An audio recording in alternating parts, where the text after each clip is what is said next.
Assalamualaikum warahmatullahi wabarakatuh. Perkenalkan, saya Afif Al-Ashwahani. Saya dosen hukum ekonomi syariah Universitas Muhammadiyah Surakarta.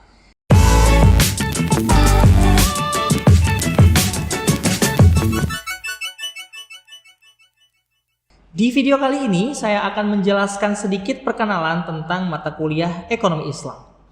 Mata kuliah ekonomi Islam terbagi menjadi dua. Yang pertama adalah pengantar mikroekonomi syariah dan yang kedua adalah pengantar makroekonomi syariah. Apa aja yang akan kita bahas di mata kuliah pengantar mikroekonomi syariah?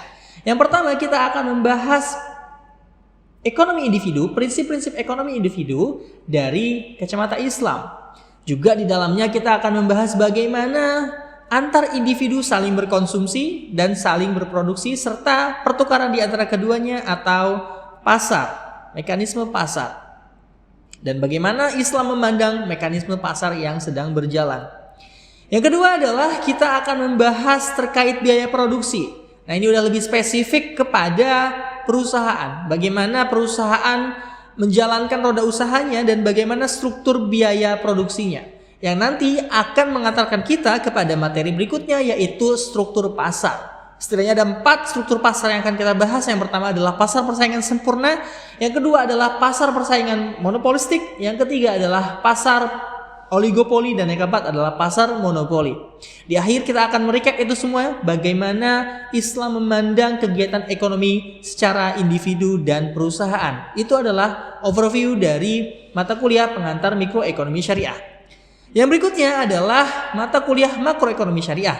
Kalau misalkan mata kuliah makroekonomi syariah ini, dia lebih kepada perspektif makro, yang artinya bagaimana negara atau perusahaan antar perusahaan internasional saling berinteraksi dalam kegiatan ekonomi makro. Ada beberapa hal yang akan kita bahas di mata kuliah makroekonomi syariah. Yang pertama adalah kita akan mengetahui apa saja variabel makroekonomi dan bagaimana Islam memandangnya. Yang kedua, kita akan juga membahas spesifik tentang pertumbuhan ekonomi. Apa itu GDP, Gross Domestic Product, dan apa bedanya dengan GNP, dan bagaimana cara menghitung atau konsep dari GDP itu sendiri. Kita akan bahas itu di mata kuliah makroekonomi syariah. Yang berikutnya adalah kita akan membahas juga terkait kebijakan moneter, yang merupakan kebijakan yang diambil oleh bank sentral, dan juga kebijakan fiskal yang merupakan wewenang dari pemerintah berupa pajak dan subsidi. Yang terakhir, kita akan menuju ke analisa yang namanya analisa ISLM. Kita akan melihat bagaimana kebijakan fiskal dan kebijakan moneter saling berinteraksi dan akan menggeser agregat demand. Kurang lebih itu overview dari mata kuliah makroekonomi syariah. Yang keduanya, mata kuliah mikro dan makroekonomi syariah, ya tergabung di mata kuliah ekonomi Islam. Terima kasih, sampai jumpa di kelas. Kami tunggu. Wassalamualaikum warahmatullahi wabarakatuh.